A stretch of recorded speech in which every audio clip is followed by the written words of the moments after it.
Hello and welcome. Welcome to the Ninth Age community. All you followers, thank you so much for following me along this journey of learning how to play Ninth Age, and especially now in this segment on how to play Empire of Sunstal. I know I'm not the typical Empire general. That's okay. We're all having fun, and that's what's important. That's what's most important about Ninth Age. This here, if you've been following along, this is the battle report for the Ninth Age round 5.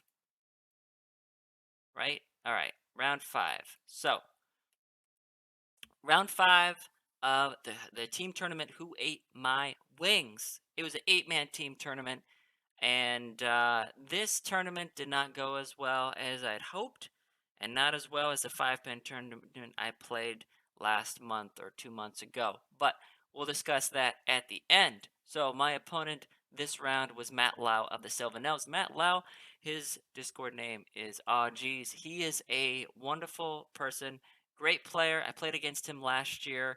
Actually, coincidentally, if you've watched my videos for a long time, you know that I used to play Sylvanels. I still hold Sylvanels very dearly to my heart, but I'm just a little disenchanted with them. I do need to try them again after the end of the year patch, which did fix some points things and should make them more fun or at least more viable. I haven't tried them since, but anyway, like I said, I used to play them. My last game with Sylvanelps was actually last October 2020, and it was against Matt Lau and his lovely Sylvanelps.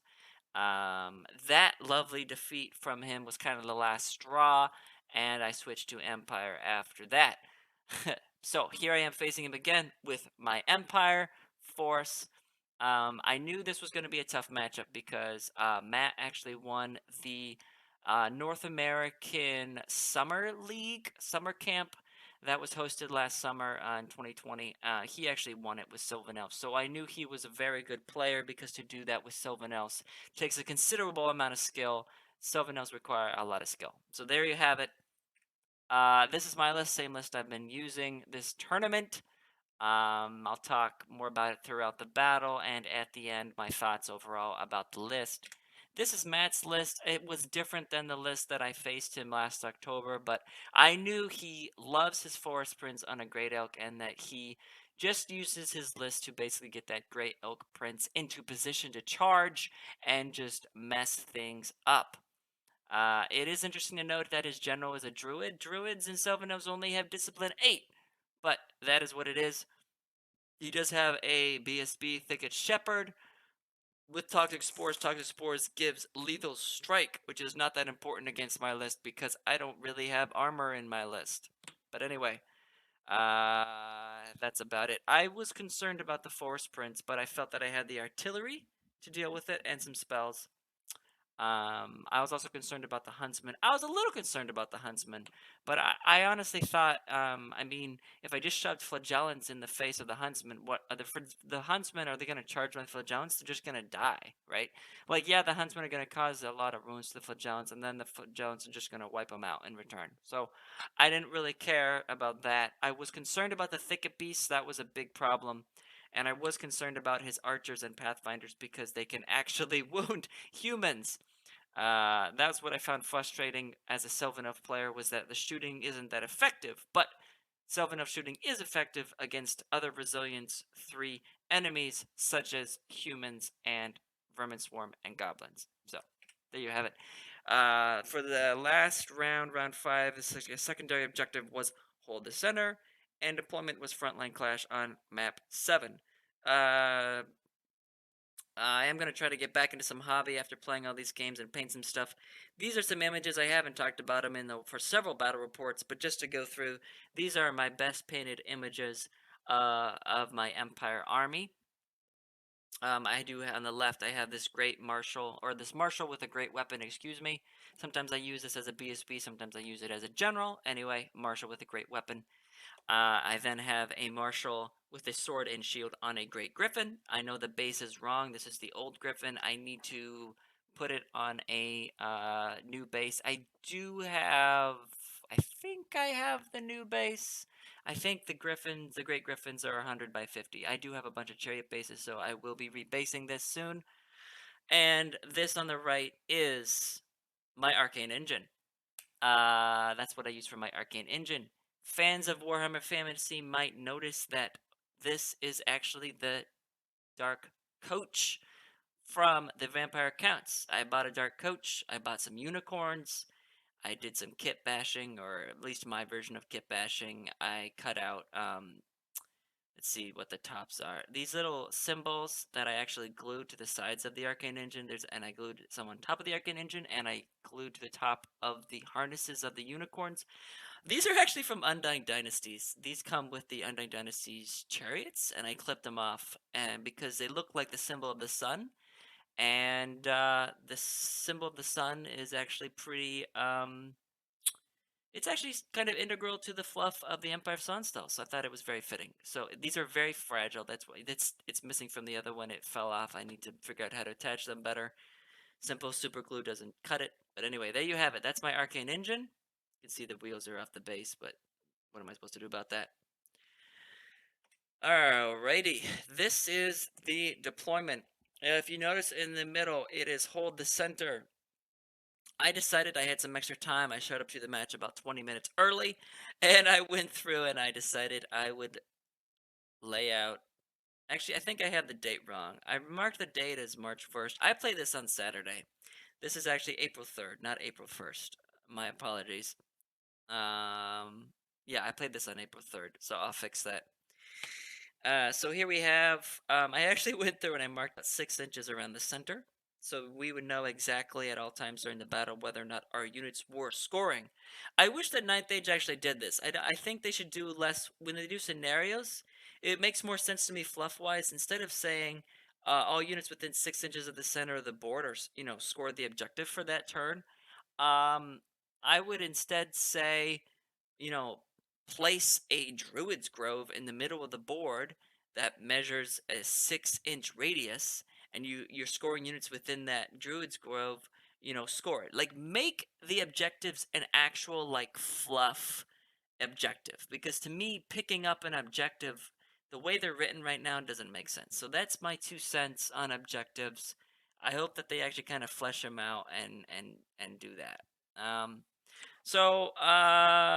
Matt won the roll for side, so he chose the bottom, as I suspected he would.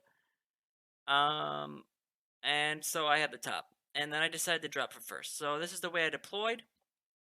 I'm going to go through so that you understand what the units are as I talk about the battle. From right to left, I have my flagellants guarding my right flank. Right, flagellants next to this impassable mean that my right flank is very secure. He can't really do a whole lot right there. I then placed a spearman unit a little bit behind the flagellants. I then have my 2 light infantry handgunner units right in front of this objective. I decided that he would not be able to approach the middle with my handgunners here. Any of his Resilience 3 stuff is just going to get shot to pieces by handgunners, so I decided that was the best place for handgunners, guarding the objective. To the left of the handgunners is my big parent unit, who's in position to pick up the objective, but also secure the left flank. And left of them are the flagellants, guarding the flank of the parent unit. I thought it was a decent deployment. And then, of course, I have my arcane engine directly behind my left flagellants, and my prelate on battle altar behind my handgunners, but within range to support my flagellants on the right flank. I then have my 2 rockets in the middle. I put my rockets in the middle because this way. Why did I put my rockets in the middle? Oh, I know why. I put my rockets in the middle because I actually meant to put them within 6 inches of the of my pyro adepts so that I could cast flaming swords on them. I forgot to measure though. I intended to move my light infantry up to defend the wall, and if my light infantry move forwards, then I'm no longer within the 6 inch aura of my adept. So that was a mistake. I should have had my rockets a little bit, about an inch or two farther forward, so that they would still be within range, even when because I meant to move them forward. But anyway, I wanted to have my rockets with flaming swords on them so that I would be able to hit his thicket beast with essentially a strength 6 flammable hit. Right? Rockets mostly I wanted to use on thicket beast and on his elk lord. So that's why they're positioned in the middle to threaten basically anywhere. And then I put the mortars on the flanks just to kind of protect the flanks a little bit better. Going through his list, on the far left, we have his Heath Hunters, obviously used as chaff. In front of his Wild Hunters, and behind his Wild Hunters is his Elk Lord. Then he's got a huge amount of space. In the middle, he just put both of his Pathfinder units in a field, so they have hard target and soft cover. They're going to be very difficult to shoot, but this way they can shoot at my light infantry and parent infantry from the middle with ease and kind of clear them out to provide before he moves his scoring units forwards. Then he has his Forest Guard. Behind his Forest Guard unit is his Sylvan Archers. In the woods, he put his Thicket Beasts, which are hidden behind the hills, so I can't really hit them with rockets. Plus they get cover. Well, they don't get cover from my rockets, so that's fine. They're just in the forest, so they can't be hit behind the hill. And his other Wild Hunters are on his right flank. The two things I want to point out, I guess it's just one thing.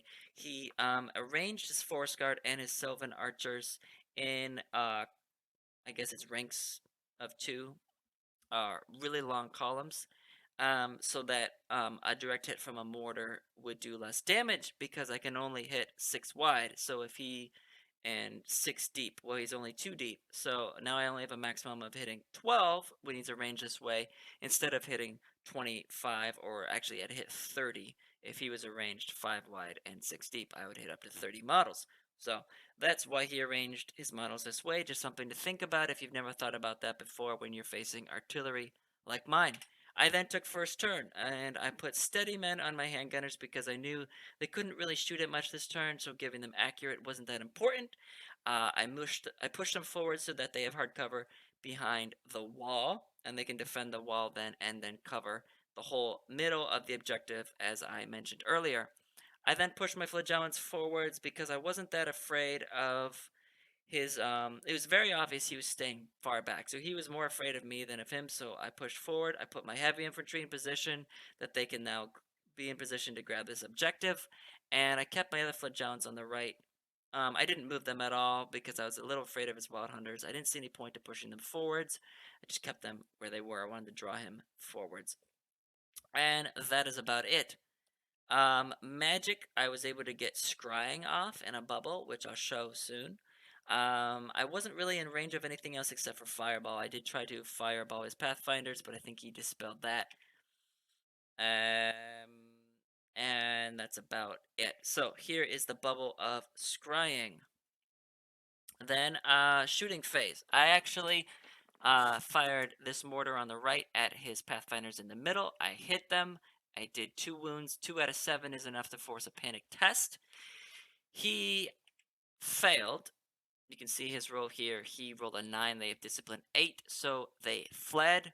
He rolled 6 inches, which is just enough to bring him within range of the impassable, and so they went off the board. So first turn, my mortar caused a panic test, and his Pathfinders went off the board. I was feeling pretty good about themselves. This mortar on the right already paid for itself by eliminating those Pathfinders in the middle.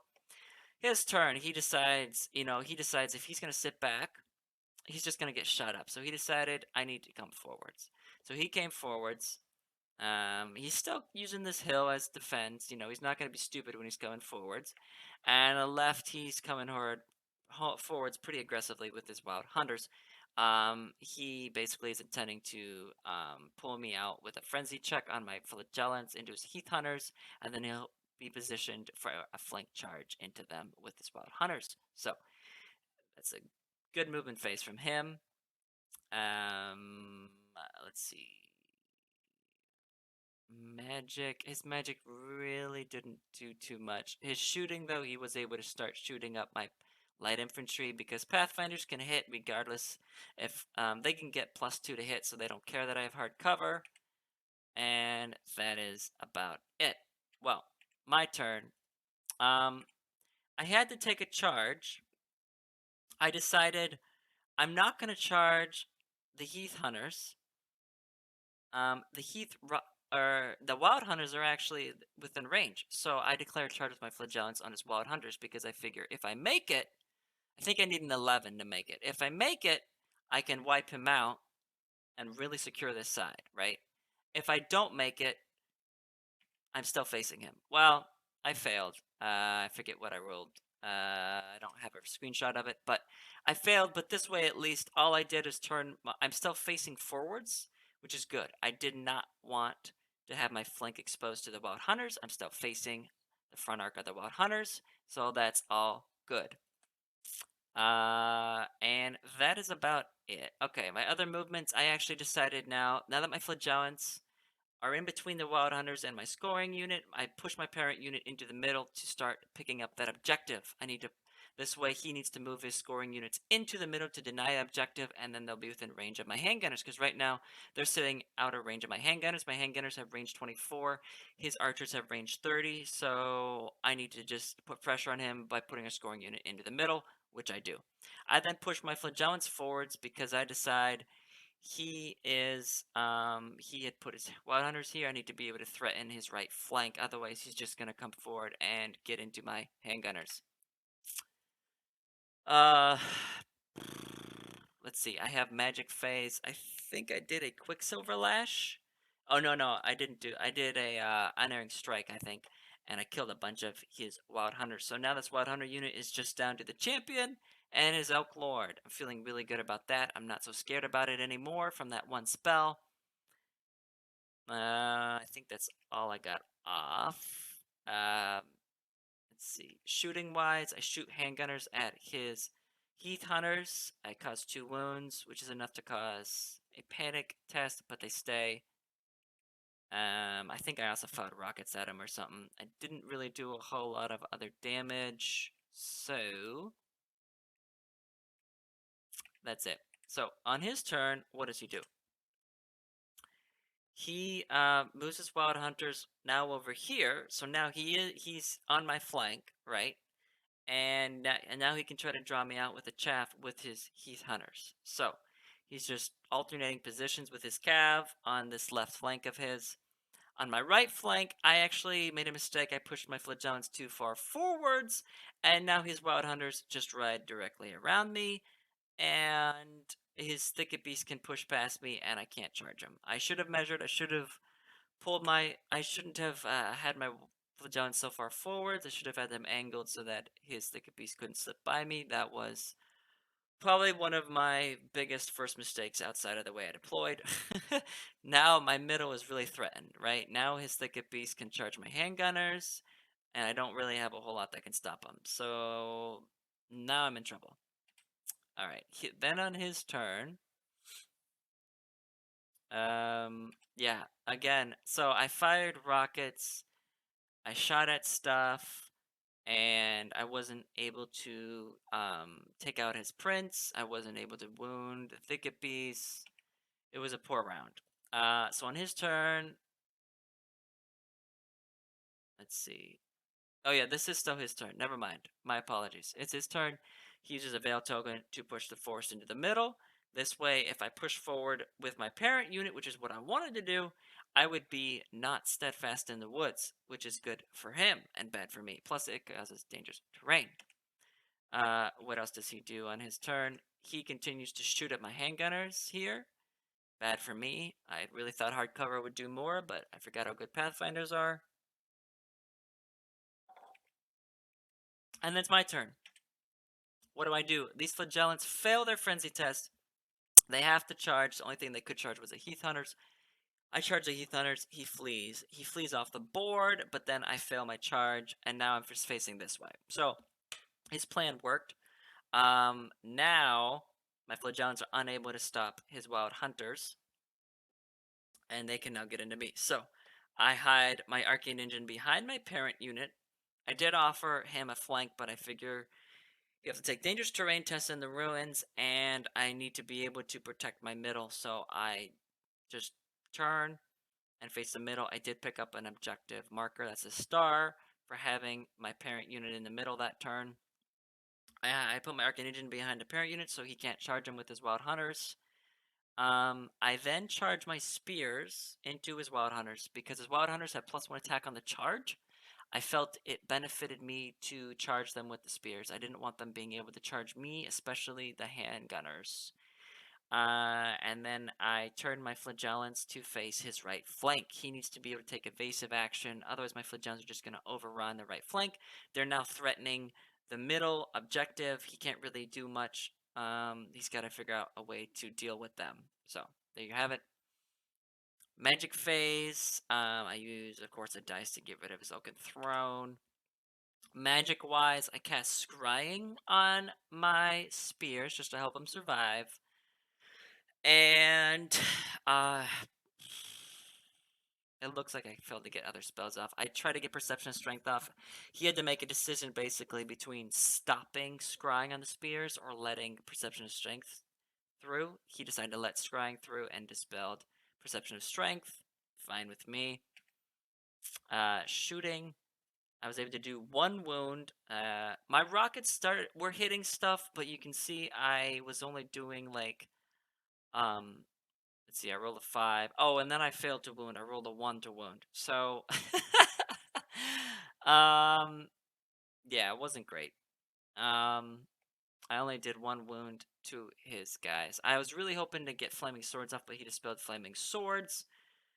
Flaming Swords would have spelled Disaster for a Thicket Beast, so he made the right call and dispelled that. And I wasn't really able to do that much else. In combat, my spears were actually, I took 6 wounds, but I did 6 or 7 wounds. I think I did, let's see, he has 1, 2, 3, 4, 5, 6. I did 5 wounds to him, but I have ranks and a charge, so I won combat. He broke and fled, he had 1 guy left. I pursued him because I didn't want him to have 1 wild hunter running around chaffing me. So I pursued. Of course, I had to stop when I ran into the prelate, but I rolled high enough to catch him because he rolled a 8 and I rolled an 8. So that wild hunter unit is removed. My spear is 1, which was a little surprising, but I felt I needed to take that risk, so I was feeling good about that. Now it's on to his turn. He charges. All right, his thicket beast here in the middle. They charge my handgunners. I actually decided to flee because I felt if I stay, he's going to be able to connect, and then he's going to just overrun them, right? There's no way they're going to be able to survive combat. So there's no point for me to stay. So I fled with these handgunners. And then he charges Wild Hunters, of course, into my parent unit, and of course they had to stay. Well, he, what was his role? Let's see. This 5 to 6 is his role with his Wild Hunters. So they make it into my parent unit. And then he rolled 5 6s for dangerous terrain, so they didn't take any wounds. His Thicket Beast though they rolled really super low. They only went like 4 inches. So they're here, which is actually really good for me because now he's not in the middle and he's got a flank facing a lot of my units. So that was really lucky of me that he rolled low in the Thicket Beast. So what does he do? He moves his Pathfinders to check my Flagellants, which I knew he would do on the hill. He now has his Forest Guard in the middle, though now they are all ranked up, so they are prime targets for a mortar. Oh, I forgot to mention, it must have been last turn. I rolled a misfire, and my mortar over here on the left got jammed, so that was unfortunate. He also took out a rocket, and I forgot to mention when that happened. I think it was must have been his Pathfinders. Took out my rocket, something like that. Anyway, so now I'm only down to 2 artillery pieces. Let's see. Does he get any meaningful magic spells off? He got the Hereditary off on his Wild Hunter. He issued a challenge with his champion. I accept with my champion. His Wild Hunter killed my champion. And now it's my turn. I, of course, need to charge his Pathfinders just to get him out of the way, so my Flagellants do that. I move my spears into position to chaff his Thicket Beasts. This way his Thicket Beasts are going to be unable to charge my handgunners. I figure it's worth it. I don't know if that was worth it or not, but that's what I did. I moved my spear so that they can chaff him. I don't know what else to do with him at this point. And he grinds through. Look at this. He does 7 wounds with his unit into my parent unit. So he wins combat. and I stay because I'm steadfast, discipline 9, rerollable, and I have steady madness. So, pretty good. I move my flagellants around, but I have to do a whole reform to do that, so they can't move any further. They're just stuck here. And let's see. This turn, I was actually able to get flaming swords off, I believe. And I'm able to do several wounds to his Thicket Beast, but he still has 2 Thicket Beasts left and a Thicket Shepherd, which is still a formidable unit, but a lot more manageable. Alright, on his turn, he now charges. He charges his Thicket Beast into my spears, because they're right there. I have to hold, because otherwise he can charge my handgunners in the flank. And he charges his spear unit into the front of my parrot unit. And then he, on his magic phase, he uses a Veil Token and tree sinks the forest right into the middle. At this point, he's now denying objective because we both have a scoring unit in the middle. So I'm still leading objective at this point, and he's now denying objective. And the only scoring units I have left is the scoring unit that's in combat, which is not going anywhere. My spears, which are now in combat with Thicket Beasts, and they're certainly to lose this round and flee, and my handgunner unit, which is in a position where it's not very easy to get into the middle to score objective. All right. My spears break from combat. I think he actually restrains from combat. Yeah. So I flee. They're not totally destroyed, but I only have 5 left. He restrains and just stays. Or he must have. I don't know why he didn't turn to face him. I think he failed. That doesn't make sense. I don't know why he forgot. He didn't turn his Thicket Beast around. I wonder if that was a mistake on his part.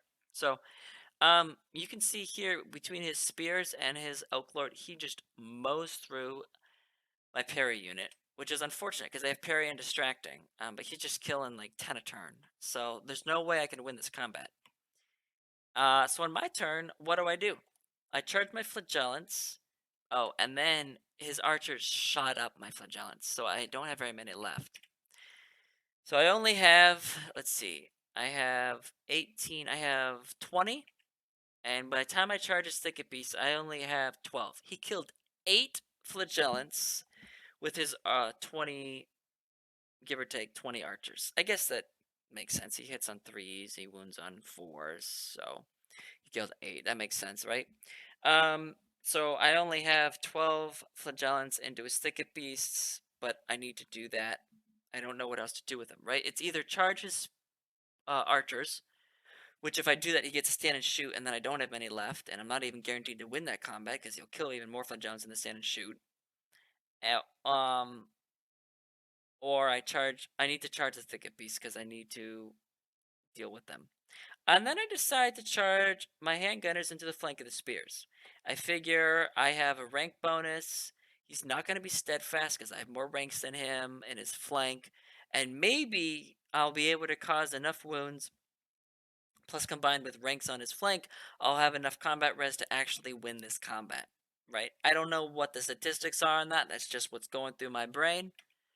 I actually am able to get Flaming Swords off again, and I get Volan's Blessing off, which gives me reroll to wound on these flagellants. So I'm feeling pretty good. Well, you can see in combat, I killed 1, 2, 3, 4. I only killed 5 spears. He killed 9 of my parent unit, and that means he's up by 4. Even with a flank and ranks, he actually still wins combat. So, yeah. I wasn't really able to do many wounds. This Thicket Beast combat, let's see, it looks like I killed 1, but he still has a champion and a Thicket Shepherd left against my 9 flagellants. So he only killed 3 of mine, and I killed 3 wounds to him. Then it's his turn. He doesn't have a whole lot to do. He is able to get off with all these shots. He's actually able to do 2 wounds to my prelate. You can see here, these are my Aegis save rolls. So I failed 2 Aegis saves. Yeah, because these were my armor saves, and then I rolled Aegis saves. Or maybe it was vice versa. Either way, maybe it was vice versa. This was my armor save roll, and this is my Aegis save roll. So I failed 2 Aegis saves, so we got 2 wounds through my general. And then in combat, I killed the last of his Thicket Beasts, which is good. He can't resurrect them now, but I only have 3 Flagellants left. He actually, I failed now that my BSB was gone, I failed my break test, and they fled. So his Elk Lord is now in my handgunner unit. My turn, I charge my Flagellants. Oh, and that caused my mage to flee, because a unit was fled from combat within 6. I failed my discipline check on her. She fled and ended up way over here. My Flagellants I now put into his Elk Lord. I'm hoping I can kill him and salvage this combat. And I moved my Prelate behind the hill. I decided it's not worth it going into his archers because I need my discipline for this combat in the middle, and I don't want his archers to, by luck, kill my Prelate. So, um, he only kills with his Thicket Shepherd 2 of my Flagellants, which was lucky. So I'm still here because if he killed all of them, he could have turned to face me and charged my Prelate the next turn, which would have been bad. But luckily I have 1 left, so I'm unbreakable. And then in the middle, even with my Fleming swords, I rolled very poorly to wound the Elk Lord. I needed 4s. I rolled, look at this, I did, or something like this. It was a bad roll. My handgunners broke from combat, and they fled over here. Then, of course, he charges them with his spears. The following turn, they flee off the board. And he charges into my rocket. And then, let's see. Combat-wise, he got Awaken the Beast off onto his Elk Lord. He just mows through my Flagellants. I'm unable to do wounds on him. I guess I did 1 wound on him, but that's not enough. And that was the end of the game. Did he win? I think he won objective. So it ended up 4-16. Let me go back through here. So on this turn, we're tying objective. Then he broke me, so then he wins objective on this turn.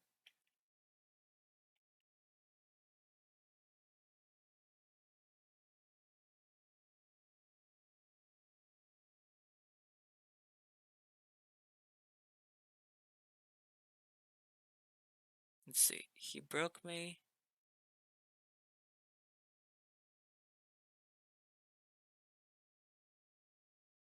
This would have been the end of turn 5. End of turn 5, he wins objective. He's in combat with me.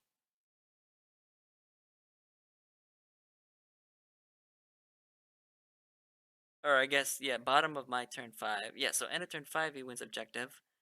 Then beginning of turn 6, though, he charges out. So we drew objective. That doesn't make sense. That doesn't make sense. Well, anyway, I gave him objective. I'm not sure if that's true or not. Maybe I shouldn't have. Maybe he didn't actually win objective, but regardless, it ended up 4-16. I'm not sure about that objective business, but I was disappointed. I'd marked this as a light green. I thought this would have been a small win. I thought I could have gotten like 13 or 14 points out of it. Because like I said, I didn't feel like he could do that much against me, right? If I just pushed my Flagellants forwards, what's he gonna do? Charge his Wild Hunters in? No, that's not gonna work. So I was disappointed. But like I said, he's a really good player, and I knew it would be tough. He after the battle, he told me I should have deployed these 2 markings here are his markings. He said I should have put both my Flagellants here. That's where he thought I was going to put him with with my prelate in the middle, and then I could have just pushed this flank, right? He thinks with this army list, I should just deploy my flagellants and heavy infantry together with both of my battle wagons and just like push on one flank. In my mind, that means my other flank is going to be weak because that means my handgunner units are going to be on the other flank. But he said he thought that wouldn't be much of an issue because I could have just pushed into the objective. So whatever. So there you have it. Let's see. Any other thoughts I have about this? Rockets and mortars didn't really do what they needed to, except for that first turn taking out that Pathfinder unit. I still dislike this battle is an example of how much I dislike how souped up people can make their characters. In my mind, a character shouldn't be able to defeat a infantry unit. So he charged a character into my flank, and he was killing about 7 guys a turn, and I have a static combat res. At the beginning of the battle, I have a static combat res of 7, but once he kills my BSB, that goes down to a 5. Plus, by that point, he's already killing enough guys that I don't have the ranks for 7, so I only have a static combat res of about 4. So every turn, he's winning combat res. Now, I am steadfast, but he's winning combat. He's winning the battle every turn. And in my mind, I don't want the game to be that way. That's what the game is. They're probably not going to think about it. They're not going to change that. But a unit of 50 swordsmen with parry and distracting should not be defeated by an enemy character in my mind. So I'm disappointed in that. I feel like I'm trying to play they encouraged us to use lots of infantry, so I've been bringing lots of infantry, and it's not working out. So there you have it. I decided I wanted to go through my deployments this whole tournament. So this was deployment from round 1. You can see this was I have flagellants on the right, heavy infantry, handgunners in the middle, and flagellants on the left. This one with the markers here, this way I'm in position to deny 2 markers. That battle worked out actually really well. So I just wanted to analyze my deployments. Round 2, I have flagellants again on either flank with heavy infantry in the middle. This was King of the Hill. I had to defend the ruins here, and I was unable to defend it ultimately. I should have deployed probably with my flagellants in the ruins so that he would have had to fight them to actually win objective, and that was my mistake. But that was actually a good battle. I'm just looking at it. So now on 2 battles, I've had my flagellants on either flank. Round 3, I do something a little different. I have my flagellants kind of in the middle and on a flank. That battle did not work out at all. Round 4, I actually put my flagellants in the middle, and both flanks are kind of weak. And that's what made me think, okay, I shouldn't have a weak flank. This ended up being poor. My right flank was very weak. So that's why on round 5, I went back and put my flagellants on either flank. So in only one battle did I actually deploy. It was round 4. I put my flagellants together with both battle wagons behind them, and that actually worked out decently. It was still a loss, but it was a small loss. In all 5 battles, I didn't really deploy the way I should. Really, the way you should play an army like this is, yeah, put your flagellants and your heavy infantry together, and then put both battle wagons, the battle altar, and the arcane engine behind them, and just push forwards. The main issue with that is it's really hard to position your shooting. The handgunners and the artillery, it's really hard to position behind a moving block like that. So that's why I guess I probably never really deployed right in all 5 of these battles. And this was, of course, round 5, so we can look at that again. For the round, we were playing against more men with moose morals, where most of them were from Canada. A couple people were not. You can see I underperformed. We had a couple other players that kind of got run over too. So it was a discouraging round 5. Hugh had a great game. It was very swingy. I actually watched a lot of that. He was a very good player from England. It was just disappointing round 5 overall for the team. I felt I let the team down. This was actually my second worst game of the tournament, and I thought I could have done a lot better. I think a lot of it though came down to deployment. So with that, round 5, the Who Ate My Wings tournament is over. We finished in 16th place out of 24 teams. You can see this team that finished last was actually the team we played in round 1, which is why we had a really good round 1. We also played United Bomb of Bavaria in round 4. The other 3 teams we played ended up ahead of us. So 16 out of 24 teams is okay for a Merc team. We are all kind of, just random players that came together to form a team because we wanted to play in a team tournament and didn't have a team to be on. This list, let's see, do I have anything else? No. This list did worse. I ended up with, oh, I didn't take a screenshot of it. I ended up with something like, let's see. Well, I can add it up. I have 4 points in this round. Oh, I didn't screenshot it. I have something like 30. I think I have 38 points across 5 rounds, and that's with round 3 being a 0. So 38 points. The last team tournament I played with a different list, which had 2 cannons and 90 flagellants. I ended up with something like 60 points.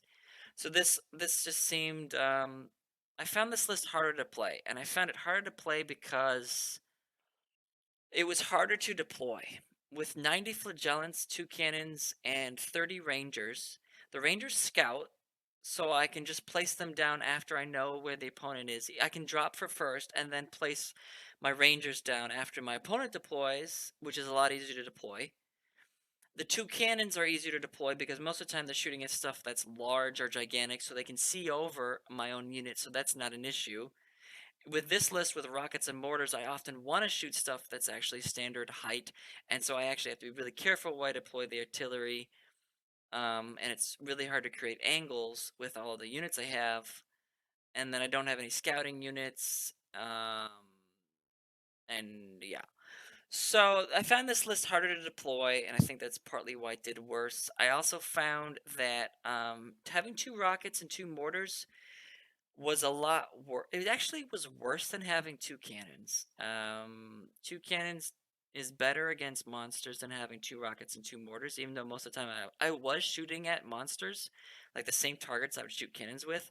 I was shooting at them with rockets and mortars, and I was just doing less ones. Someone who's a statistician could probably figure out the math on that. So there you have it. I have a brand new list that I'm getting ready to play. This is the end of the team tournament. I don't know when I'll be in another team tournament. I need to take a break. I do have some other things I need to do. But I am in 2 different things, so I will keep producing battle reports.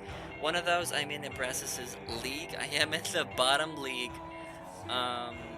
So we'll see how that goes. I do have my first battle coming up against Flo with Dwarven holds. I do have a different list, as I mentioned, and I'll talk about it in that tournament battle report. And I'm also in Cassis's UB tournament. Cassis organizes every couple of months on the forums, and I'm using the exact same list as the list I'm using in the league, so you'll see that soon. That way I'll have 5 games. There's 5 or 6 games in the league and 3 games in Cassis's tournament. That way I'll get 8 or 9 games with the same list. I like to play a lot of games with the same list, even if it takes me 2 months to get through all the games, because that way, after 8 games, I have a good feeling for the list. As I said before in earlier videos, it takes me about 3 to 4 games to actually figure out how to play a list, and a lot of that's dependent, trying out different ways to deploy it. I like to try out different ways. There's a lot of different ways you can deploy a list, so it usually takes me several games to figure that out. With this list, I felt like I never quite actually figured that out. I think I needed more games with it. But I'm going to give up on it and switch to something else for a bit. Thank you for watching this and following along. I'm sorry, I felt like I let the Empire down this tournament, but I will be back with more revenge coming up. Thank you for your support, and I look forward to sharing more battles with you in the future. Take care.